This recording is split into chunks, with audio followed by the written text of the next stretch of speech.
Good morning, everybody. Welcome to this morning's session of the Florida Remediation Conference.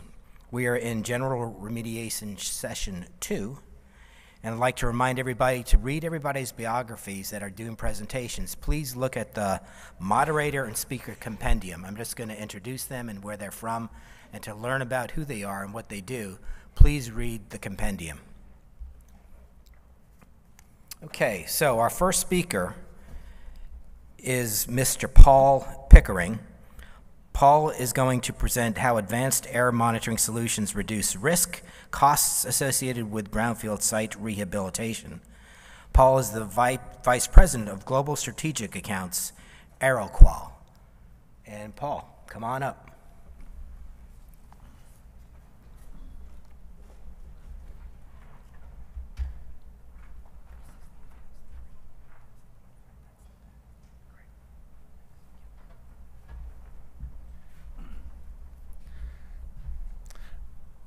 Thank you, Mike. Well, welcome everyone, and as you can probably tell from the outset, I'm not from around here. I'm still learning to speak American despite coming here 20 years, but I do have a colleague with me who is from the Northeast, and he does speak American, so if there's anything that I say that you're unsure of, we can help you with that afterwards. So, how advanced air monitoring solutions can reduce risk and costs associated with brownfield remediation.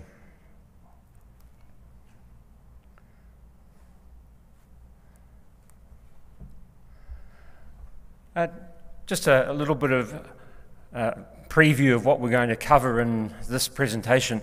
There are 4 things or takeaways we'd like you to come away with. And number 1, why do we do air monitoring? What are the objectives of doing so on a brownfield site?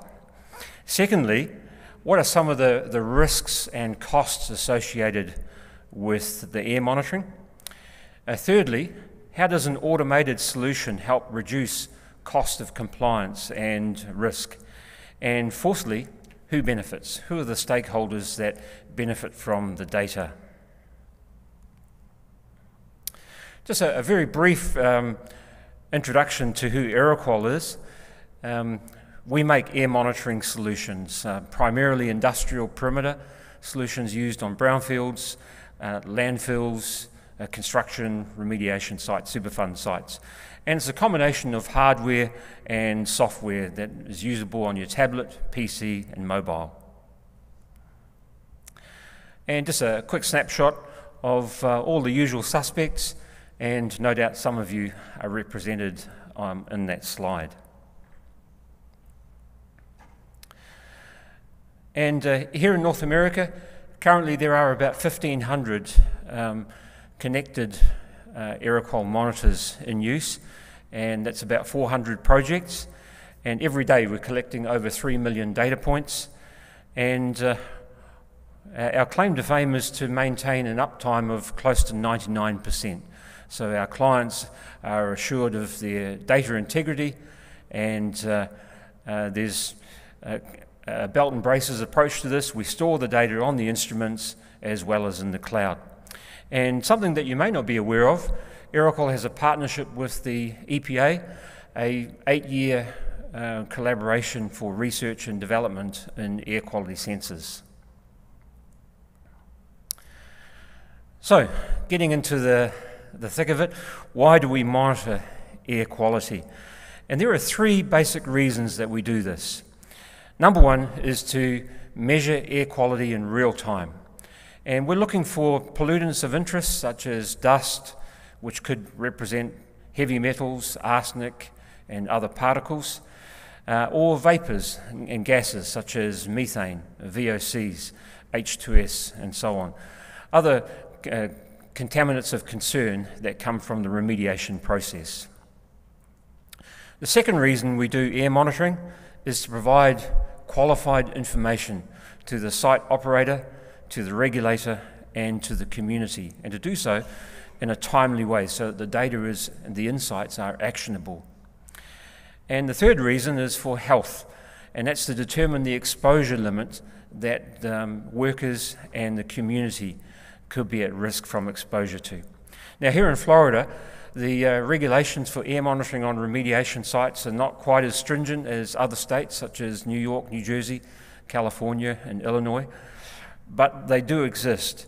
For example, the FDEP mandates air monitoring standards for Superfund sites, and some of the regulators, such as Miami-Dade, already regulate airborne emissions such as arsenic and other heavy metals. I was with a customer yesterday who mentioned that they were using air monitoring for dust for exactly that purpose. And of course, the other reason we do this is to mitigate the risk on behalf of our client, to manage expectations of the community that could be exposed. So what we're going to look at is a case study that demonstrates what we've been talking about. And this is a case study from a company called Leigh, who you may know, and it comes from New York City. Now, it is a perfect storm scenario, but we hope that the principles of this will be the takeaways, and you'll consider how this might apply to sites that you operate here in Florida. This particular site was started off as a car park, one of the most expensive car parks in the world because it was in Manhattan, and you can see Brooklyn Bridge in the background. Now, this area where the site is in the tourist area, the Seaport District, and if you've seen the movies where the artists are painting the bridges, well, this is the area where all the tourists and artists operate. Howard Hughes bought the site, and the plan is to build a 25-story multi-use complex on the site. Leigh was hired to do the environmental compliance on behalf of Howard Hughes, and the compliance was with the New York State DEC, or Department of Environmental Conservation, part of the New York Brownfield cleanup program. Just a little bit of background about the site. Going back 100 years or more, there were cottage industries on the site, one of them being thermometer workshops. So you can imagine over a period of decades what was going into the ground, the soil and the groundwater. So there were mercury deposits, and then various other activities on the site, such as printeries, metal fabricators, gas stations, an oil company, etc. So over a period of decades, there was a complex concoction of VOCs and heavy metals in the soil and water. That brings us to some of the challenges on the site. So I'm not sure if you can see this on the slide, but to the north and to the east, there were two schools adjacent to the site, a primary school and a secondary school. And the community objected to the site being remediated because everyone knew the background and history of the site. They knew that there was going to be emissions. There was going to be emissions not just from activities on the site itself, but in the transport of waste, etc.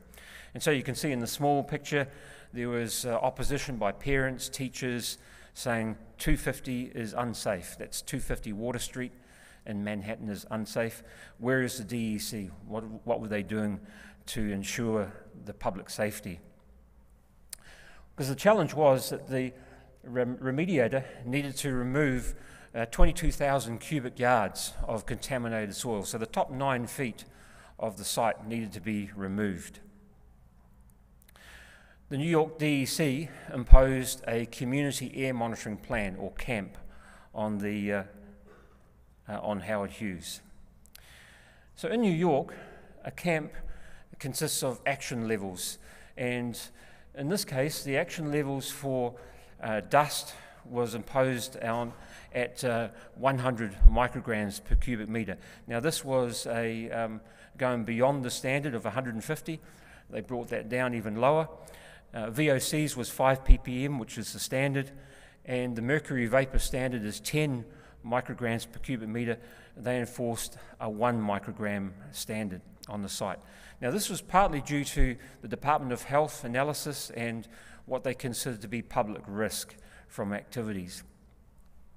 Under the CAMP rules in New York, if you exceed those emission levels at the boundary, then you've got 15 minutes to mitigate, or the site is shut down and activities are halted. So it's in everyone's interest to maintain emissions below those thresholds. So that brings us to some of the monitoring challenges that Langen faced. One of the other impositions on them was 10 monitoring locations. Now, this is unheard of for a 1 acre site, but because of the adjacent sensitive receptors, the Department of Health wanted monitoring locations inside the site perimeter, but also in the community. So 10 monitoring sites looking for 3 different compounds: dust, VOCs, and mercury. So you can do the math. That meant 30 instruments. Not only that, the DEC was looking for real-time data to be delivered to them in 15-minute increments. That meant the instruments had to run for 14 hours a day. So you can imagine the overhead of running 30 instruments for 14 hours, and nobody's really interested in helping you out with giving you power. They have to all be autonomous and so on. So you can see in the picture there, Langen were using a traditional dust track in a Pelican case. They had Jerome mercury monitors and Ray Systems PIDs measuring VOC. So as we can appreciate, that kind of scenario was unsustainable for 18 months to 2 years. So they were looking for a more sustainable solution, and so Aeroqual was one of the options they considered, and we have a solution called the AQS, which is an all-in-one station that measures PM or dust, VOCs, other gases. And what Langen did was they integrated 10 stations with Jerome mercury monitors, and you can see them attached to the backside of the tripod. Very lightweight lithium-ion battery packs that would run the stations for 15 hours at a time. And then a remote software package that allowed the data from the stations to be collected through telemetry, and project managers could process that data and deliver it in daily packages to the DEC. Just getting into a couple of the technical aspects of how the technology operates. So if you're familiar with dust monitoring, there are various fractions called particulate matter, and it's measured by size. These mass fractions are PM1, which is a very, very tiny particle that can get into the bloodstream, PM2.5, which will pass through into the respiratory organs, PM4, and PM10, which is a particle size typical of aggregates and dust on construction sites, and total suspended particulate, or TSP. So the Aeroqual system was able to measure all of these channels simultaneously. A couple of other interesting features was having an automatic flow control, which allowed the system to adapt if there was any change in the pump levels. That flow rate was automatically compensated for. And it was calibrated against the standard US EPA protocols. Similarly, on the VOC side, you're probably all familiar with mini-rays and Iron Science Tigers, which are the industry standard for measuring VOCs on a site. And one of the challenges of a PID is it's impacted by changes or variations in temperature and humidity. It makes it very challenging to get a stable baseline. And for that reason, the typical or standard operating procedure is to do a bump test or calibration daily. And that's just another challenge to monitoring air quality on a site if you have to do a daily calibration. So the Aeroqual system uses the same PID sensor, but we have a two-stage measurement which we have in the modules, and it's called automatic baseline correction. So we're able to switch between a sample state and a zero state. And because we know what the zero is every minute, the delta between the sample and the zero has to be the true measurement at that moment in time. And we do that by killing or destroying the analyte, measuring that as zero, and then comparing it to the sample state. And we do that through a solenoid valve, which is switching between a zero state and a sample state in the module. And you can see in the graph the difference between data that's been collected with the automatic baseline correction applied and a data set that does not have it. And you can see all the noise down low in the sort of low ppb and ppm levels. So by using this automatic baseline correction, it eliminated the need to do daily calibrations of the system, which was a massive reduction in overhead for Langen. Another advantage is to have a cloud platform that operates on a two-way communication. So if we're able to not only poll the instrument for the data, but communicate back to it, we're able to maintain the health of the instrument, we're able to calibrate it remotely, troubleshoot it, upload firmware and upgrades, etc. And then getting into what did the data look like. So this is a snapshot of the dashboard that Langen used on the project, and you can see the little black icons represent the monitors, and the software automatically designates the upwind and downwind instruments, and we do that because we have a weather station on the site. So because all the data is coming into the cloud and we're looking at the instruments as a network as opposed to individual monitors, we're able to aggregate that data and determine what is upwind and what is downwind. Now in New York, the standard is actually applied to the site contribution rather than the individual measuring points. So this is another complication that some of the consultants have to deal with in some of these states like California, New York. The trend is to measure off the site contribution as opposed to individual monitoring points. The latest trend is now to do that in real time. So the software is able to determine what's upwind, what's downwind, and then calculate that in real time.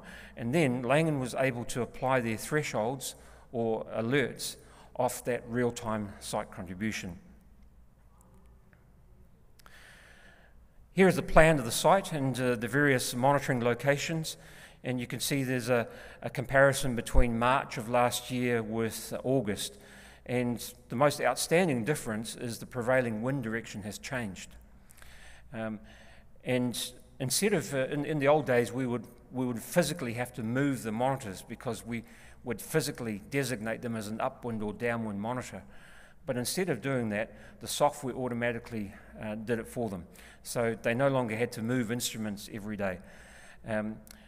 Also, as the site activities changed within the boundaries, because they had the number of stations, there was no need to move them because the software would automatically designate which were the monitoring stations that was collecting data, and then in the outputs provide a real-time site contribution. And another feature that Langen used was the daily PDF report generation. So this is a typical report from the site. There was a summary of the data collected, the minimum, maximums, the averages, a chart showing the overlay of the data over a 24-hour period, the monitoring locations, and a dotted line which indicated the thresholds that had been applied, the camp action levels. And you can see in this chart, on this particular day, there was a spike, but really there was nothing to see here. And that was really the objective of these reports, was to firstly comply, and secondly assure the community and workers on site that they were safe. So what did Langen do with this information? Well, because they now had actionable data that was based on real-time site contribution, they were able to be much smarter and more cost-effective in the way they mitigated any site events. And so you can see in this picture, they're spraying a vapor barrier on soil that was laden with mercury. So instead of a thumbsuck approach, they were much more targeted and strategic because they knew exactly where the emissions were coming from. And then other standard protocols such as covering contaminated soil, track out mats, and washing down vehicles and trucks before they left the site. And you can see in the small picture there, Aeroqual OneView was used on a mobile phone so that they could make these decisions in real time on the site itself. But the other thing that Langen did with this information is they used it to be proactive in engaging with the community. So they invited the community to meetings where they showcased the equipment, the technology they were using to monitor air emissions and their strategies for mitigating. And this played a big role in transparency with the community right from the outset. And they followed that up with daily reports to a website that was set up for public access. And as a result, just recently, Langen was given an award from the New York Big Apple Brownfield Awards this year for the community engagement and advocacy and outreach. So it was great that they were recognised for their community engagement. So summarising who benefited from the solution. Well, firstly, having all-in-one stations just reduced the cost of compliance by having a station that could measure all of the parameters, the pollutants of interest. Secondly, the automatic baseline correction allowed the stations to operate without daily calibrations. So instead of a daily calibration, they could do it monthly. And then thirdly, the automated software allowed project managers to automatically send out PDF reports at 5 or 6 p.m. every day, and that reduced their workload by around 45 minutes per day. And here we have a comment from the project manager himself, along the lines of what we've been talking about, the portability, integration of all the measurements in single stations and real-time reporting reduced the cost and risk for Langen on the site. And in conclusion, here we have a picture of the remediated site, completed as of December of last year, ready for the construction phase. And it's quite likely that Langen will be awarded the environmental compliance during construction because the remediation of the site was a win-win for the client, for the consultant, and for the community. So, just summarising what we've learned, why do we do air monitoring? Well, there are 3 reasons. We want to monitor real-time airborne pollutants, and that can be either regulated or nuisance-related. Things such as dust, heavy metals, arsenic, methane, VOCs. Secondly, we want actionable data so we can make decisions in real time that are going to protect the regulators from risk, the community and site operator. And then thirdly, for public health, we want to understand what the exposure levels are. Second learning objective, what are the main costs and risks associated? Well, firstly, understanding what are the contaminants of concern that we're asked to comply with. And then what's the overhead of measuring all of those in real time and reporting them? How will we power the instruments and calibrate them? And how will the data be collected and reported? And then what happens if the community demands access to the data? How do we report that? How do we provide a data set that meets the client's expectations but also meets the demands of the community? And then thirdly, how does an automated solution cover off some of these challenges? Well, as we've talked about, simplifying compliance through bringing all your measurements into one integrated solution that reduces the time and cost overhead of managing instrumentation. Secondly, being able to ensure a very stable baseline on the VOC eliminates the need to do daily bump tests. And then thirdly, automated software tools that allow a project manager to generate reports automatically reduces time. And finally, who benefits and why? Well, number one, of course, is compliance. If we meet the standards for the regulator, whether it's at a state level or at a municipal level, compliance, first of all, reduces cost.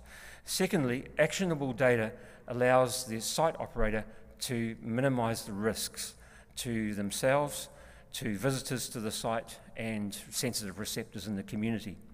And then thirdly, we can use the air quality data to manage expectations with the community by using a website or some other form of providing a daily or weekly monitoring report. And that's it.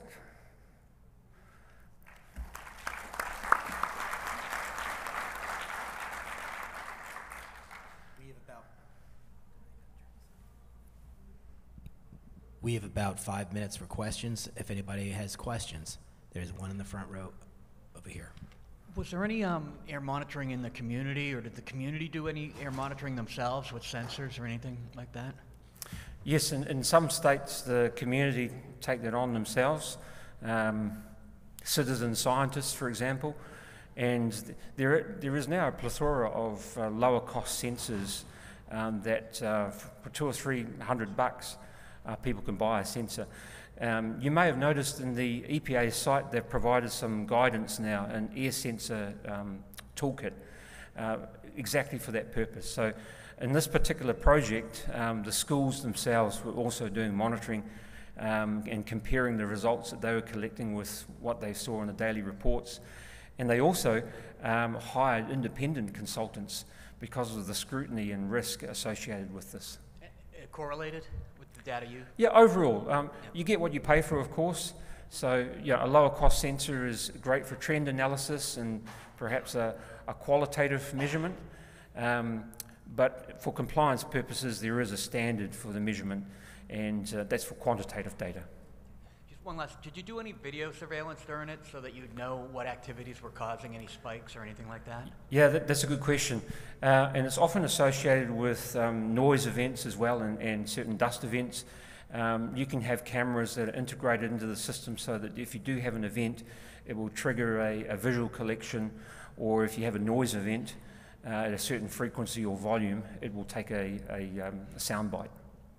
Thank you. Question on the side. Just to back up, were any actual air samples taken for analysis by a laboratory? Yeah, absolutely. The continuous monitoring is often supplementary with Suma canister sampling, for example.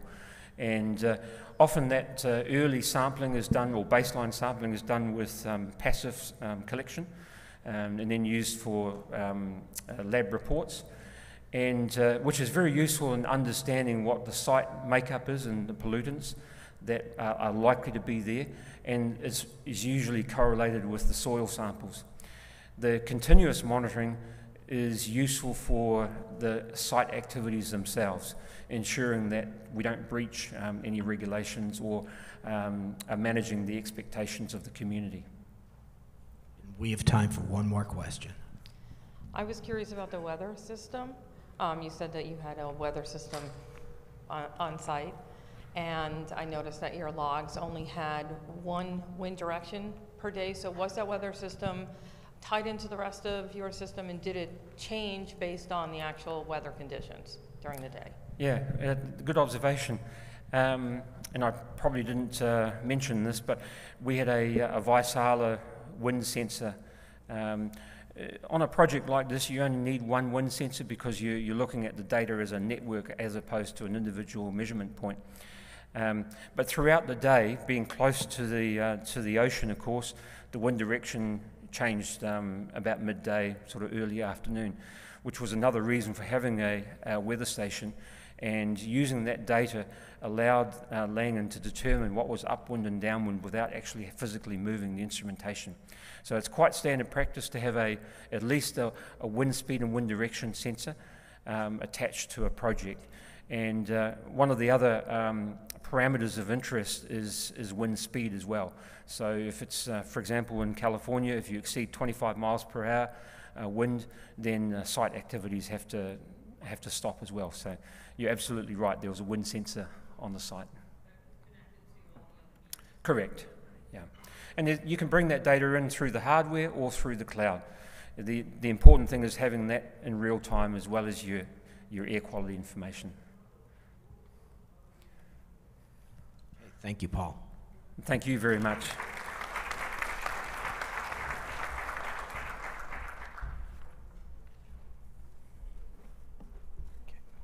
Our next speaker is Mr. Dan Leigh. He is going to present geochemically enhanced treatment of chlorinated organics and metals. And again, look in the moderator and speaker compendium to learn about all of our speakers and myself, who I failed to introduce earlier. So this is that forward. Great. It's a highlighter. Thank you, Mike. Thanks everybody for coming this morning. It's great to be back in Orlando. where I started in the environmental business myself about 40 years ago with DEP here, so I always like coming back here. So what I'm going to talk about is biogeochemical treatment by combining biological, chemical, and biogeochemical processes for treating chlorinated organics and metals. I want to start off by saying I'm not a biologist or a chemist or an engineer. I'm a geologist, so I have to, when I'm talking about chemistry, I like to have pictures and such. So what you're going to see is a lot of pictures and animations on about how geologists understand this. It's got to be in a picture. So with that, I'll start the presentation. And since I'm talking about reductive technologies, I thought I'd just get everybody kind of on the same page on what oxidative and reductive technologies are. And it's pretty simple. Here's a definition of it. It's a chemical reaction in which the oxidation state of a chemical is changed. This occurs by transferring electrons from an electron donor and an electron acceptor. And one thing to remember is the oxidation of one chemical always occurs with the reduction of another chemical. So when you have reduction, you have oxidation of something else, and when you have reduction, you have oxidation of something else. So that's really what we're looking at, is just changing chemicals. So oxidation is the loss of electrons, and essentially reduction is the gain of electrons. And I always have trouble with this because I think reduction is losing electrons, but it's actually a reduction in the oxidation state, not the reduction in electrons. So how this works, again, I like to see pictures. So here we have a reducing agent A and an oxidizing agent B. And you see the electrons are attached to the reducing agent. So when you put these two together in an environment, the electrons change from the reducing agent to the oxidizing. So one chemical is reduced and another is oxidized. And all we're doing is transferring the electrons from one to another. So it might seem difficult chemistry, but that's all we're really doing, is changing the oxidation state of it. And then reductive treatment at the bottom here is where the the oxidized chemical is reduced, and that's what reductive treatment is. So that's about it. So, and since I'm talking about biological treatment, chemical treatment, and biogeochemical treatment, I thought I'd put up a few definitions of each of these. So essentially, it's pretty self-evident that biological treatment is where we're looking at microorganisms or plants or something else to actually do this electron shuttle change, to move electrons from one thing to another thing. Chemicals, reduction is where a chemical, we put in a reduced chemical like zero-valent iron, and it transfers electrons to an oxidized chemical, and we get reduction that way as well. And what I'm mostly going to talk about today is biogeochemical treatment, reductive biogeochemical treatment, where we're creating reduced chemicals in the aquifer, and we're using those electrons to reduce oxidized chemicals. In this case, when we're talking about chlorinated organics, they are the relatively oxidized chemical that we're talking about. Metals in situ are a little different, but it's the same process. We're transferring electrons from one species to another. So if you've been doing biological treatment for a long time, you've probably seen this. This is an EH diagram in which the oxidation reduction of the potential on the left, as you go down, you see we start with oxygen at the top. And what bacteria will do is that in the environment, in the aquifer, they will take oxygen and use it as an electron acceptor, and will transfer electrons to oxygen and reduce that. So that's the first thing bacteria do, but they also have the ability to reduce other things. The next thing they'll do, the next thing they get the most energy out of, is reduction of nitrate. Following that, arsenic 5 is reduced to arsenic 3. That goes into solution. Manganese 4 is reduced to manganese 2. Those are oxidation state reductions. And then following that, you get to iron reduction. And right around where iron reduction occurs, a PCE becomes a favorable electron acceptor. And the bacteria, D. helicocordes, actually a lot of different bacteria will reduce PCE to TCE, TCE to DCE, and then vinyl chloride to Fe. That's the process we're trying to do when we're doing biological reductive dechlorination. What's interesting about this for us, and if you're doing biogeochemical processes, which is what I'm really going to talk about, is you notice that if you're doing this, iron 3, oxidized iron, or ferric iron, or rust, is essentially reduced to iron 2. So we're reducing that. And then as you get down to where vinyl chloride is reduced, sulfate is reduced to sulfide. And so what happens is now we have iron going into solution and sulfide going into solution. And note that this happens before methanogenesis as well. So now that we've got iron and sulfide in solution, what happens to that? Well, this is an EH-pH phase diagram. And all it's really telling you is what EH and pH are the stable forms of iron in solution, iron and sulfur in this case. And so what you see is there's a range where FeS2 is the stable form of iron and sulfur in solution. And then under more reducing conditions, McKenna-White, FeS, is the stable form of iron and sulfur in solution. And when you're doing reductive dechlorination, you're doing it in this range. So what this tells you is if you're doing biological reductive dechlorination and you have iron and sulfur in your system, you should be precipitating pyrite or McKenna-White. And that is exactly what happens. And this is from some work I did for the Air Force about 15 years ago. These are some electron micrographs from a site actually in Hawaii. And what it shows is we looked at these forms of iron that are being deposited out there.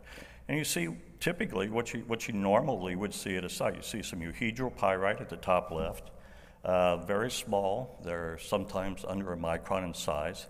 They tend to form these weird things, this over here, which is called a framboid. It's just a loosely agglomerated sphere of euhedral pyrite crystals. And in the middle, I thought this was interesting.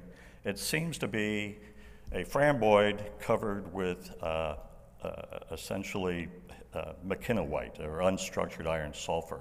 So this might indicate a change from very reducing conditions to less reducing conditions. But what we're really interested in is this line here. Now this is a line, the electron micrograph glows when we have iron or metals in the sample. And what we're doing is that line there is about 3 microns thick, and it's iron sulfide. And what happens is a lot of the iron and sulfur that we're putting in solution is precipitating as a thin coating on the outside or the pore space of the aquifer. What's interesting about that or important about that is these iron sulfide minerals act just like zero-valent iron in chemically reducing chlorinated organics. So when we're doing biogeochemical treatment, we're trying to generate these iron sulfide minerals as a coating on the iron surface. So that's what we're looking for there. So, okay, now we've got this. Now we're going to try to treat chlorinated organics. Can we tell what is going on? Is it biological reduction or is it chemical reduction? And I'm sure a lot of you know that this is the degradation pathway for biological reductive dechlorination, where you just keep knocking off chlorines. Abiotically and biogeochemically, that does occur. You still get TCE going to DCE, vinyl chloride, and ethene. But what you primarily get is this. It's called the beta elimination pathway. So instead of knocking off 1 chlorine, what you're actually doing is knocking off 2 chlorines at one time. And instead of a double bonded carbon, which is an ethene, you have a triple bonded carbon, which is an acetylene. And so what this pathway up here is, it says you just knock off 2, and you see you have 2 chlorines attached to a triple bonded carbon, which is dichloroacetylene. That can go on by hydrogenolysis to chloroacetylene, and you can get these things going back and forth. So when you're doing abiotic treatment, what you see is these different things happening, and they're all happening about the same time. You're getting dichloroacetylene, and you're getting acetylene and chloroacetylene, and you're getting a little bit of vinyl chloride, but very, very little bit of it. So all these things are happening at once. And so how does that look when I'm collecting my data, my 8240 analysis or 8260? What do I see? And what you would see on the left is the biological degradation pathway. And what you see is PCE goes to TCE, DCE, vinyl chloride, and ethene. And if you add up the total molar concentration, what you see is that's a straight line because you can account for everything that you're doing there. But when you're looking at abiotic degradation, the total molar concentration looks different. Everything just seems to go away. And that's not because you're not generating daughter products. What you're doing is you're not analyzing for like dichloroacetylene or chloroacetylene. And it doesn't make sense to do that anyway because they're not stable molecules and they tend to fall apart. So when we're looking at biological or degradation, trying to attribute it to one to the other, that's the difference in the signals that we look for, those two right there. There's another interesting thing that goes on when we're dealing with sulfur and iron in a solution, and this is sulfidation. And there's a definition for it right up there if you're actually really interested in it. This is a great article that was out a few years ago on how this process occurs. And essentially what it does is we're creating sulfur in solution and sulfidizing zero-valent iron. So how we do that, there's different ways to do this. You can do it before you do the injection or after. How we do it is we inject a product called, like one of our products called Geoform. It has zero-valent iron in it. We also inject sulfate, organic carbon, and iron. So that's all getting into this solution together with the zero-valent iron. So what happens to that then is the zero-valent iron reacts with water. And what happens is you get this hydroxide that comes off. That tends to raise the pH, and you get this hydroxide coating and iron coating on the outside of the zero-valent iron particle. In the aquifer then, what happens is sulfate is biologically reduced to sulfide. That always occurs, and that was one of the first things I showed you at the bottom. You saw sulfate reduction occurs. So that hydrogen sulfide then knocks the hydroxide ions off the zero-valent iron and then coats it with an iron sulfide coating. And then any that's left in the aquifer, the organic carbon tends to drop that out, so you get an iron sulfide coating on the aquifer matrix, which is what we're trying to do with this stuff. So that's the sulfidation process, and the reason that's important is sulfidized zero-valent iron tends to react with organic chemicals like chlorinated ethenes. It makes the zero-valent iron more reactive. It also reduces the passivity of the zero-valent iron as well by coating it with the hydroxide ion. So a very important process. I'm going to actually show you some data on how that improves the reaction. Now this is a site in California, and this is where we injected EHC. If you're familiar with our products, EHC is an organic carbon and zero-valent iron. We also injected Geoform ER, which is like EHC, except that it has sulfate and ferrous iron in it. And we injected those in a couple of different areas out here. So the EHC treatment area is over here. Geoform ER treatment areas over there. And then in those areas, we put min traps. Now, this is something Microbial Insights came up with in Arcadis. And you're going to see what those look like. But they're specifically designed for collecting these minerals that are occurring in situ. Can I have my water just a second? Thank you. Sorry, mouth's getting dry. So this was really an interesting project. Actually, we're doing this at one of our sites over in Germany right now as well. Excuse me. So this is what a min trap looks like. It's essentially just a PVC pipe, slotted pipe, with these bags of sand that are in it. And these are all permeable. So the idea is that if you're getting the sulfide or the iron sulfide reacting in the aquifer, it'll occur and it'll come up into these bags. And that's what we're seeing here. We have one upgradient well, so nothing should be happening there. And what you see is that it's kind of orange, and that's the color of ferric iron. So in the upgradient area, we have iron that's not reduced, so we haven't created reducing conditions. But in the EHC area, what you see is we get a lot, it's turning black, and that's the color of iron sulfide in solution. So we know we're getting sulfate reduction, and it's precipitating on these min traps on the outside. In the geoform area, it's essentially the same as the HC, but we put a lot of sulfate in it. So what you see is a lot more black stuff showing up in this well. And that's what we're trying to do when we're doing reductive dechlorination biogeochemically. So then what we do is we take those samples, which are just sand grains, and we analyze those in a different way. There's different ways you can do it. This is one of those sand grains, and what it shows is the EDS spectra. It's kind of like a GC where you see a spectra, but it's, you're going to see it's a little different. We're looking for different things. So on that, we hit that thing with an electron beam, and it fluoresces, and what it shows us is where we hit that electron beam, there's sulfur and iron on the surface of this mineral particle. And that's good.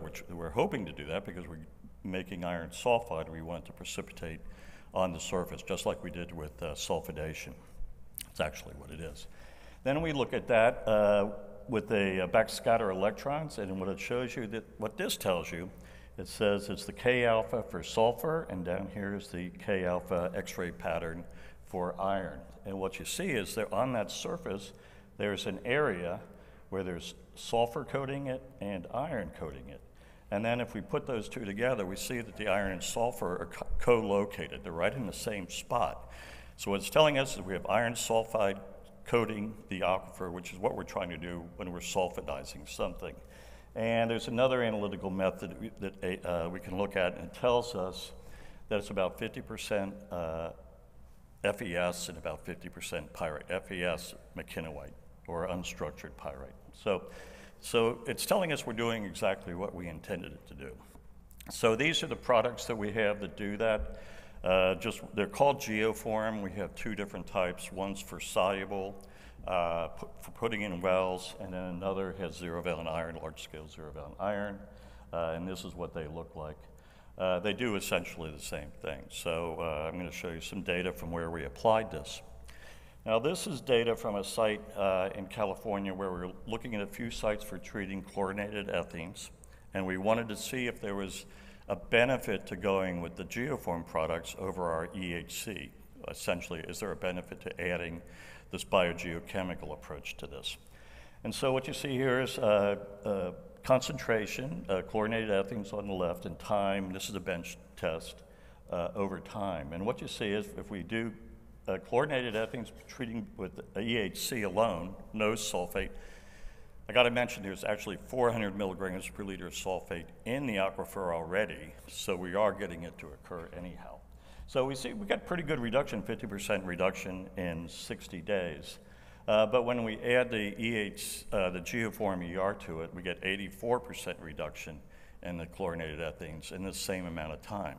And if we do it just geoform ER itself, it's about 80% as well. I'd say those two numbers are the same. So what you see is adding this biogeochemical component to just our typical reductive process, we get an enhancement of the degradation process. And that's what we expected to see by all these processes that I mentioned previously. Now I'm going to show you some data from one site up here in California that we applied. As actually we didn't, a client of ours did, for treating some chlorinated organics.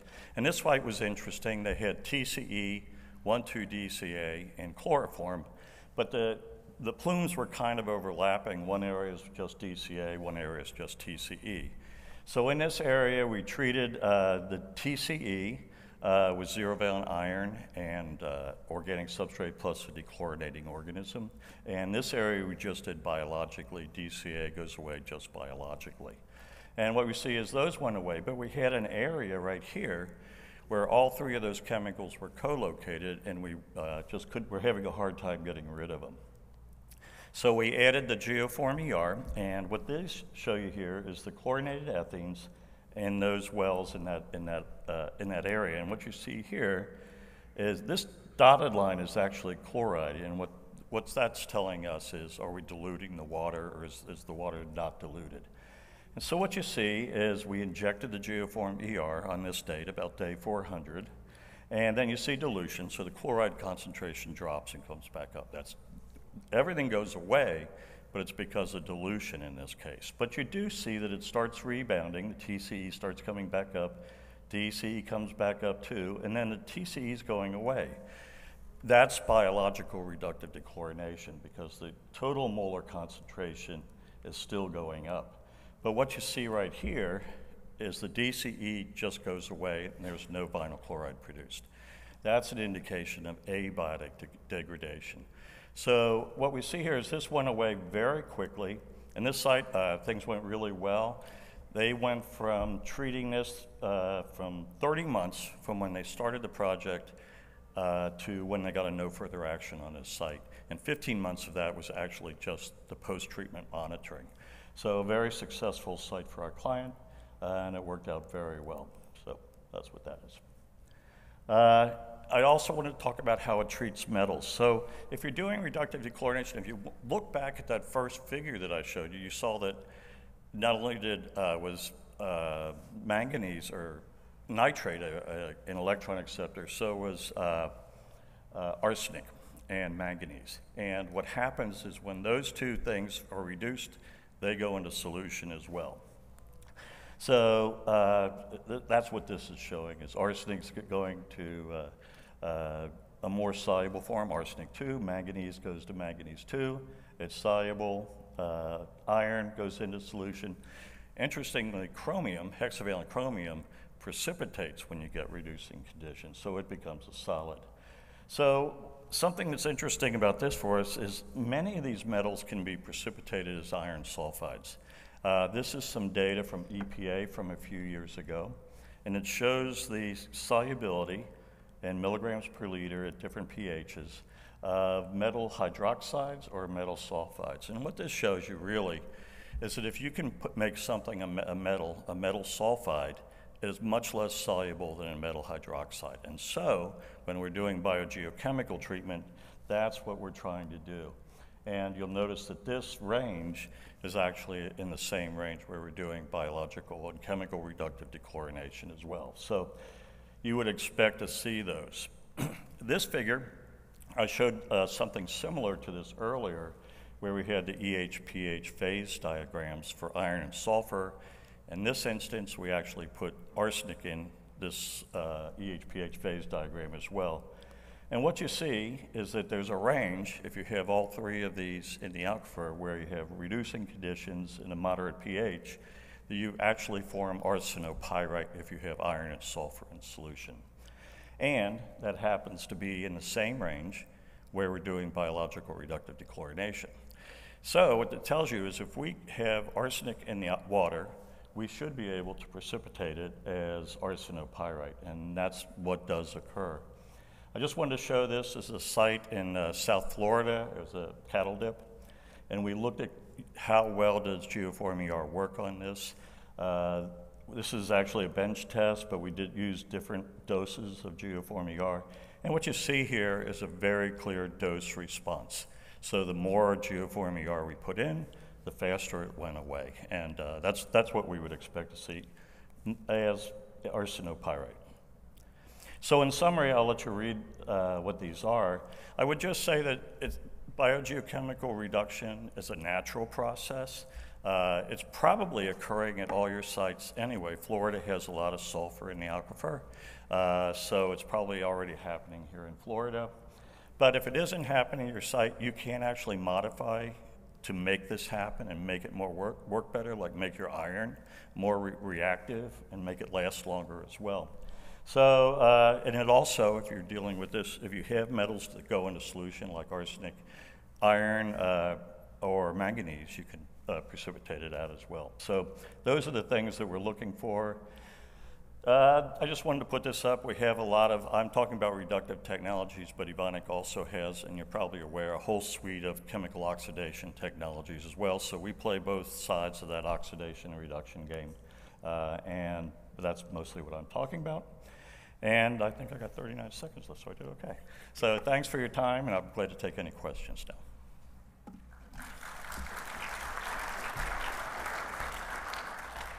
We have about 5 minutes for questions. Anybody?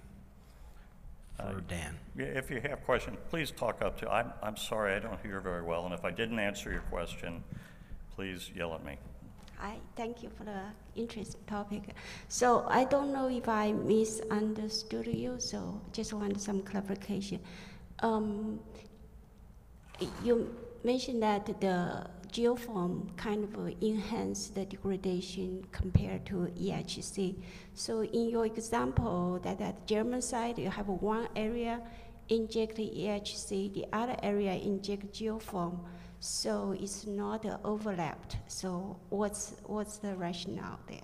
Well, I think you're talking about the site case that I showed where we had or two plumes overlapping in chloroform. What was probably happening is the chlorinated ethenes were inhibiting the degradation of everything else that was in there at the chloroform. And so what you notice in there, 1,2-DCA, I'm sorry, I should be speaking here. 1,2-DCA goes away very readily biologically. It doesn't go away so well abiotically. So in that area, we treated it just with an organic and did biological reductive dechlorination with an organism that specifically degrades chlorinated ethanes. And the other area, TCE, was all by itself. There wasn't any other contaminants there. And that goes away very well readily with zero-valent iron all by itself or ZVI. But in that area in the middle, it appears that the chlorinated methanes were potentially inhibiting the degradation of everything else. And what you see is when that went away and the TCE went away, it wasn't until they went away that the 1,2-DCA actually degraded very quickly. So once we got rid of that inhibition by the chloromethane or the chlorinated ethanes, the 1,2-DCA went away very well. Did that answer your question? Is that basically it? Okay, thank you. I think we have a question, fourth row.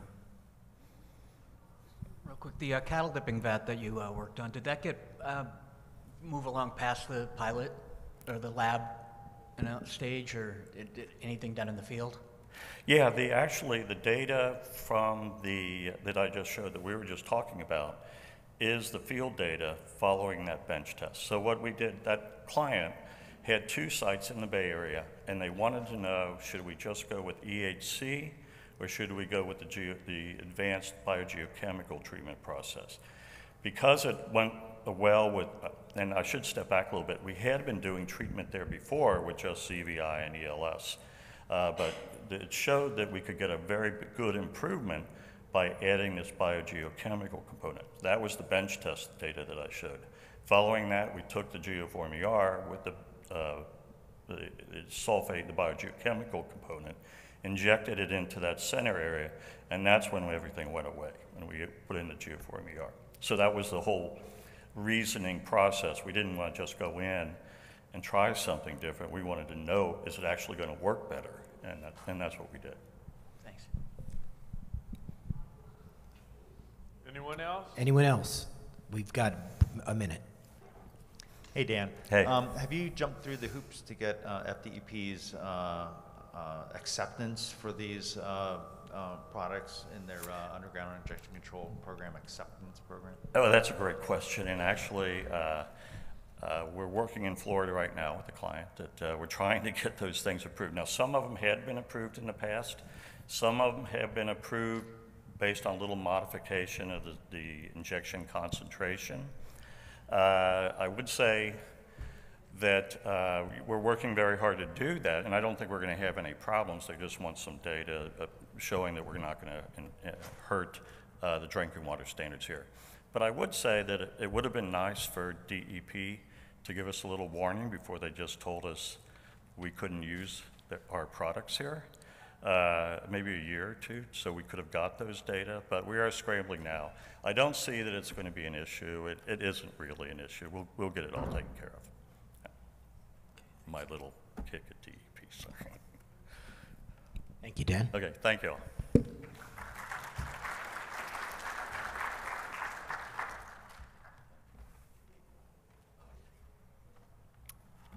Our last speaker for this session is Dr. Doss. A lot of you know him. Dr. Doss is the Industries and Environmental Technical Director for North America SGS. And Dr. Doss is going to be talking on analytical tools for forensic analyses, gasoline releases. Dr. Doss. Good morning, folks. This is an interesting presentation, and I didn't use AI tools to generate this presentation or the interpretation of the data. I'll be in trouble, just like in the legal world. You'll get all the wrong case citations when you file it, and you'll be fined by the judge. So I'll start off what tools are required, but I'm going to go to the basic fundamentals. And designing the experiment for the success is key to any of the forensics investigations. It's not just B-text, TPH analysis. You will fail because there are a lot of other parameters you need to monitor in order to challenge state agencies or your neighbors, whoever spilled the gasoline, and how do you do the allocation of liabilities if there are 4 or 5 gas stations in the corner of a street.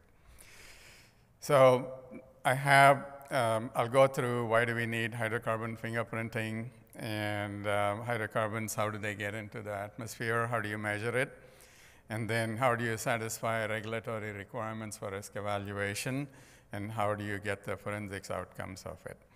So you have to be involved as a laboratory even before you start to go into the field, to do the right things to achieve the goals and the final outcome of that data and the interpretation report. Whether you interpret it or I interpret it, doesn't matter.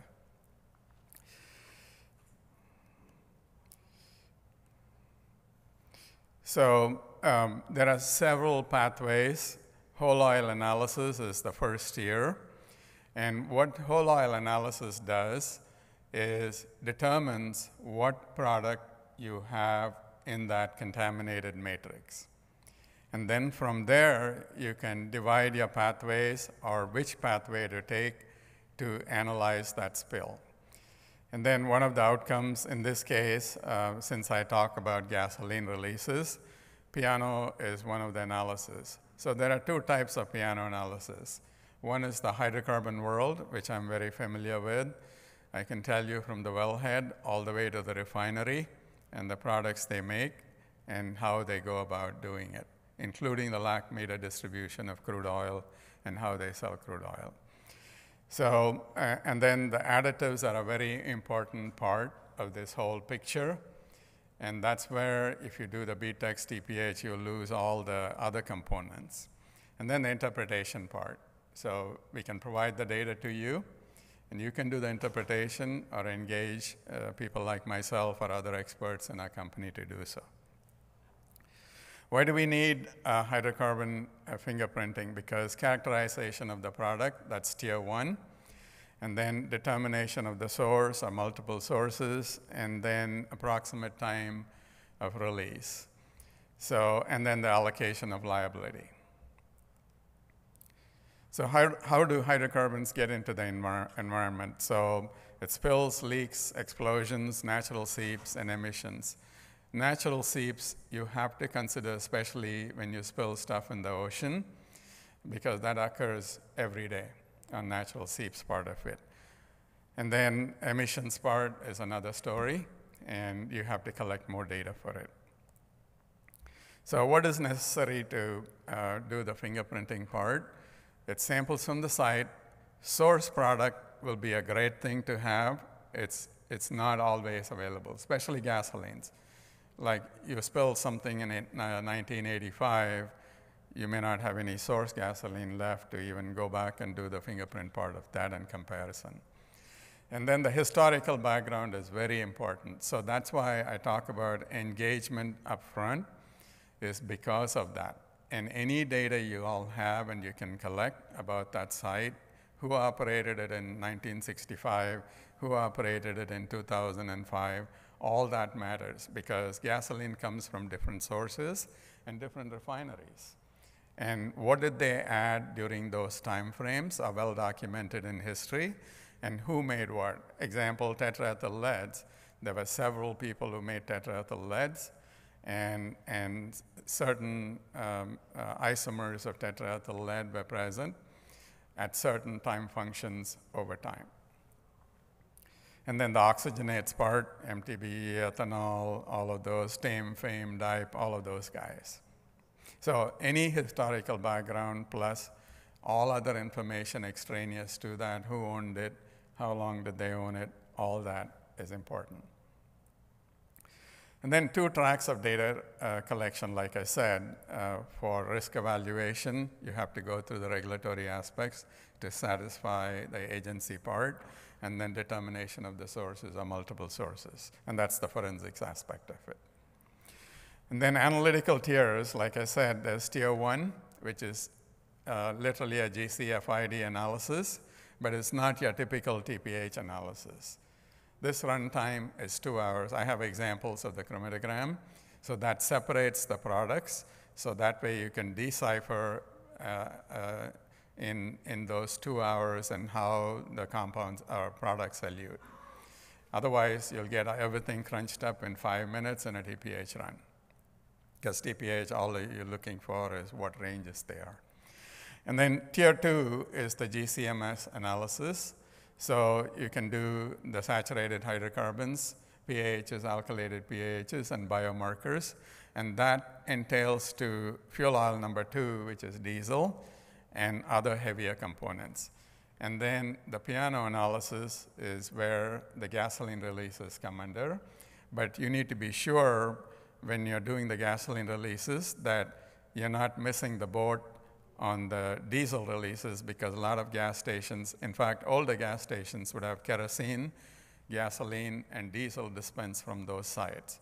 So that's why you do the tier 1 to determine what all you have before you go one pathway with a piano analysis and miss the boat on the other side. So that's why tier 1 is very important.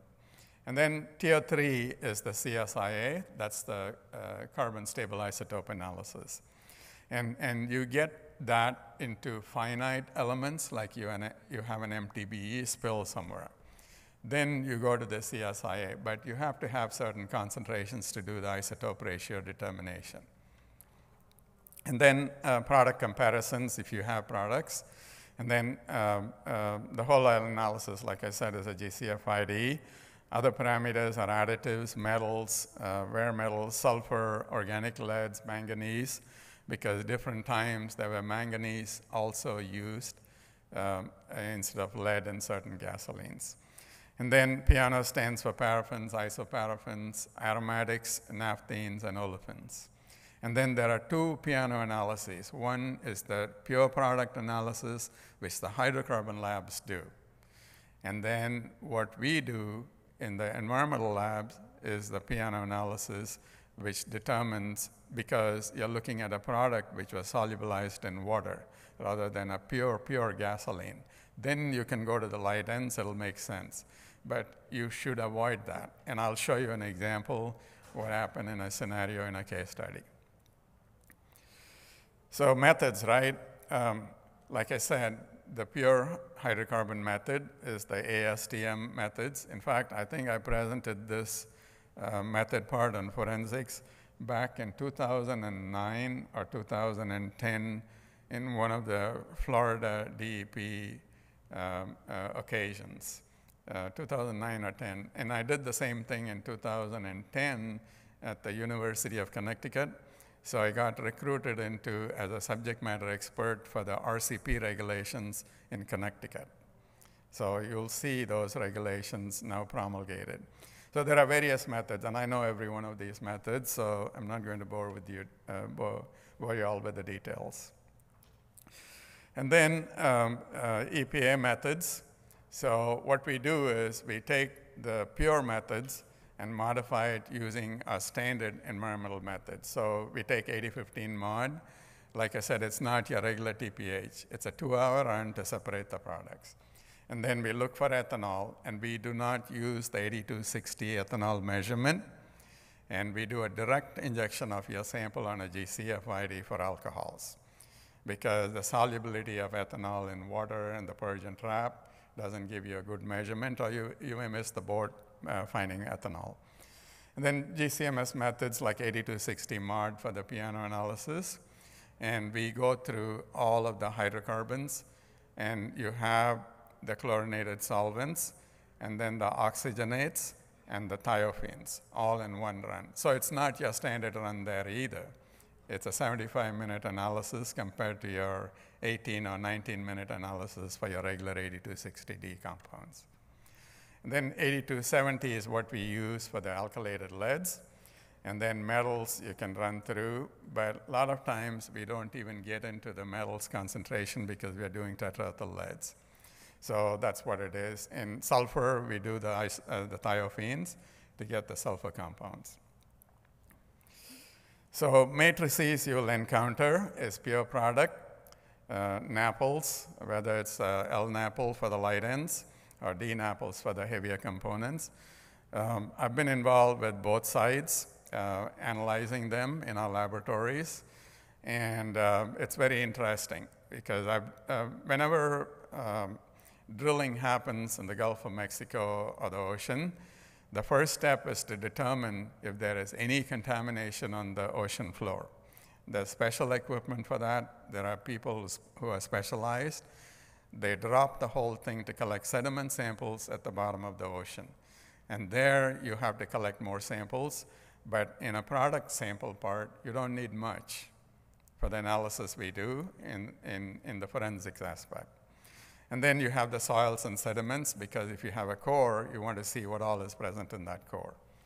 And before it hits, and typically it takes to like 5 to 8 or 10 years for the plume to migrate into the groundwater, depending on the depth of your groundwater and the makeup of the geotechnical information on the soil columns when you put the monitoring wells. And then you have matrix combinations too. That's why you have to go through these modified methods. So sample collection and shipping. So when you do the product sample, you need to do it right because you come under DOT regulations when you ship products, because L-NAPL or D-NAPL is a product and not your regular environmental sample. Yeah, soils or sediments from that site comes under your DOT exemptions for shipping samples like you would in coolers. So DOT shipping rules in a packing, you cannot exceed 300 mils, but each vial in it cannot exceed 30 mils to make up that 300 mils. Then you put an exempted quantity sticker, which is on the right side, and ship it out as an exempted quantity, and you put the address and name of the person who collected it. So lab information on data presentation, right? So for whole oil, it's GCFID traces and total ion chromatograms for your piano analysis. Overlays if you have products, or we have a library at SGS where we compare different products. We run various types of crude oils and gasolines from different manufacturers. And then we do the comparison over time and overlays for excavations too. We had a study recently in Texas where a plant spilled slop oil, and they were trying to blame the neighbor, thinking that it came in from there because they measured for light ends through the regular hydrocarbon method, and they didn't see anything. They are going to tell the agency, oh, it's not ours, it's somebody else's, but you'll see that it is theirs. They didn't like the outcome of it, so we do the overlays, radar plots, and data interpretation reports. So whole oil analysis, we typically run a marker standard. It's more qualitative on the whole oil analysis. It's not quantitative. And then this is Gulf of Mexico crude oil. That's the MC252 crude. And you can see it's a 2-hour run. So if there are a couple of products involved in that, like you have oil or some other type of mineral oil or biodiesel or whatever, that will show up as a separate product. And then sample versus product comparison. This is a gasoline and a real live sample and diesel. So it contained both. It's from a gas station where somebody dumped it into a ditch and tried to get away with it. So comparison of source product was a sample. In this case, this is the slop oil scenario I was talking about. So if you look at it, they thought all the light ends disappeared based on the piano analysis from the hydrocarbon side, but the party started at C10 because the D7900 method stops at D10. So they missed the entire boat till they ran the whole oil analysis. So here's a comparison. So in that same site, we went at different depths. And you can see as you went deeper and deeper, the concentration decreased, and also the weathering part of it's traveling through the soil column. So piano analysis, right? So this is a volatiles run of 75 minutes. So what we do is we run a gasoline sample as a standard on an 87 octane because we didn't have the product, and then compare it to the actual sample. That gives you an overlay. And then there are diagnostics ratios. Yeah, it shows up better than on my screen here. If you all are wondering what am I doing looking down, there's a screen here also and a timer. So that's what I do. So, and then the diagnostics ratios are calculated to determine what processes are going through and how your product is getting weathered. So a lot of times you do this, and the final part of this interpretation will depend on the additives you find or don't find. So that's how you do the interpretation part. And we provide all of these ratios. And I wrote the technical specifications manual for doing forensics analysis when I worked at Environmental Standards. And so there are certain things you need to do the interpretation, and that's what we requested from the labs. And then here's a radar plot, a sample compared to real gasoline standard. So you can tell how the weathering process is. And this is more a recent spill than an older spill. The older spill will distort the whole diagram, is what will happen. And then alkylated lead. So you buy tetraethyl lead in the market or a standards vendor, you cannot buy all other isomers. And the isomers were manufactured, it started in 1923, and 1965 to 1985 were the different isomers made and used in gasoline products. So some vendors, like an Exxon or a Chevron or whoever made the gasoline, they may use 3 isomers versus 5, and some vendors used all 5. I'm involved in a project right now in Louisiana. So there were 2 different sources of gasoline they bought back then, and they were trying to blame the new owners on it. So one source contained, one monitoring well contained 3, and the other one contained 5. So it wasn't the recent gas station operators' problem. It was somebody else's back during that time. So you cannot buy the standard. So we had to go to the people who made them to get the standard as a courtesy. And people don't dispense them at all, because that's like gold is what it is, because you need for the interpretation part. This makes a huge difference, folks. I've been on agency contesting. It is your spill, but designing that experiment I talked about made the big difference, and the agency backed off. It's not yours because you didn't even operate in 2006 versus the 1980s. And the leads made the difference. So in summary, you need to go through whole oil analysis and to determine what you have, and then go through your piano, because if you have gasoline releases, but make sure you don't have diesel, because what it'll show is distort the chromatogram towards the heavier components, like all the way from C10 and up, and you'll miss the boat because typically piano analysis ends at C14. So everything else is combined in there. That's why the chromatogram goes off like that at the back end and distorts the light ends. So that's what you need to watch out. And the oxygenates, thiophenes, and then the halogenated additives.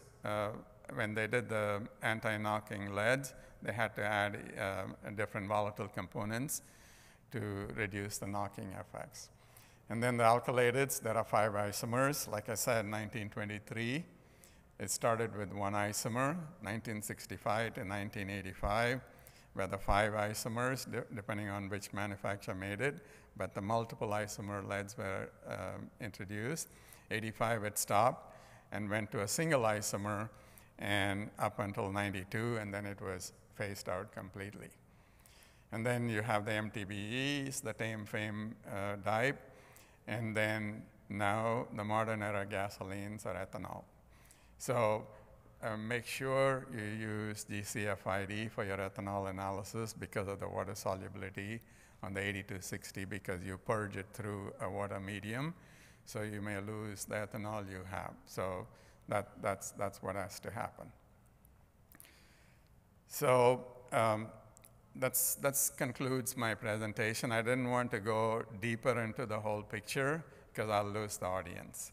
So it's basic, and I've been told, I used to do sampling presentations to wastewater operators, and their leader came up to me one time in a class and said, "You dumbed it down for the audience." So that's what I try to do so I don't lose the audience.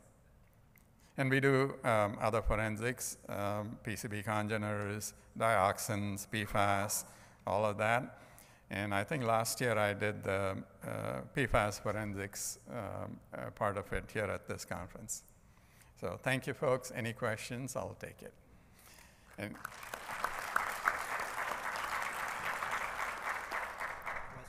good morning. Which laboratories run the piano and the tetraethyl lead analysis? We do it in the Louisiana lab, and we used to have other labs who did it. And then in Europe, we have very sophisticated labs. And Canada, we can run at our Access lab, who developed the EPA PFAS method 1633 for EPA and DOD. So they do it by fraction. So we do it in a single analysis. The SHCs, the pH, alkylated pHs, and biomarkers in a single run, they do it individually. And then follow-up question to that. The Canada lab, are there any specific shipping requirements in order to get samples out of the United States into Canada?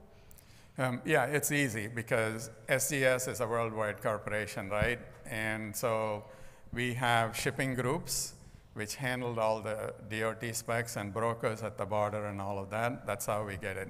We can transport rock cores from around the world and get it into the United States to do the production efficiencies of the rocks.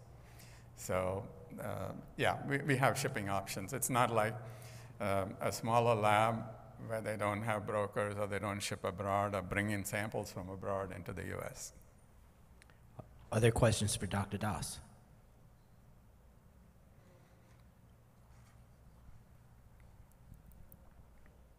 Do you have any kind of a successful example using, alkylated lead for the time frame forensic? Yeah. So what we do is, whenever we run the lead part of it, so we quantitate it based on all isomers, and we don't do like the second source for your regular regulatory things because there's no second source.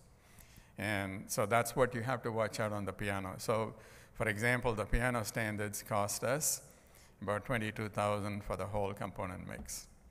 Okay, because our experience, mostly over time due to weathering, the piano will not have a, signature.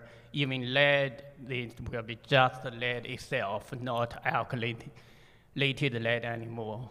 Yeah, so when you do the total lead concentration using the metals analysis part, you'll be misleading because it doesn't represent all the organic leads. Yeah, you digest it, right?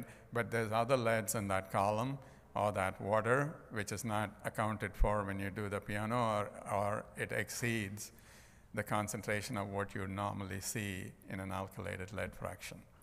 And we do mercury isotopes too.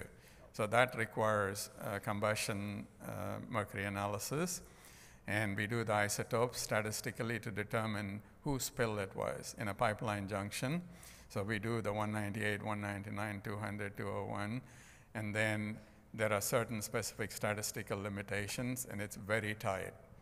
And that's how we can do the source determination of mercury isotopes. Okay, another question. How about the dyed, off-road diesel material? The dye some part? red dye. Yeah. I know visually we can see them, So what happens is whenever you send us samples on a pure product, we take pictures. And there is like 5 different dyes people use: yellow dye, pink dye, red dye. So over time, what happens is when you look at the color of that product, it changes into a black color.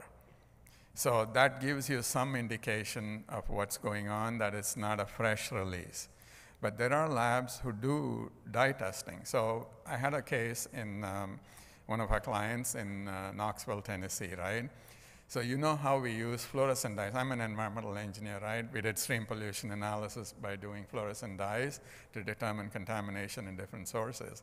So this one had fresh fluorescent dye. I said, no way, this is from your spill. Somebody is doing a dye testing analysis. Call the state agency. Oh, nobody reported it. Why would somebody report it to you, right, when they did the dye? So there are specific labs who can do the dye testing and tell you whether it's fresh or it's old dye. Great. Because several years ago we were looking for one, but no no let us environmental know, commercial lab. and I'll put you in touch or give you the information to use them for the analysis in those cases. But typically in a gasoline and all of that, it degrades over time. So that gives you another point in your forensics outcome to make that data. And the pictures will be there for your product. Thank you. Any other questions? Let's thank Dr. Doss then. Thank you. Thank you, folks. Well, that ends part 2 of the general remediation session. There's a refreshment break in the executive hall from 10 to 10:30, and then part 3, general remediation session, begins here at 10:30 and goes through 12:30. So have a good rest of the morning.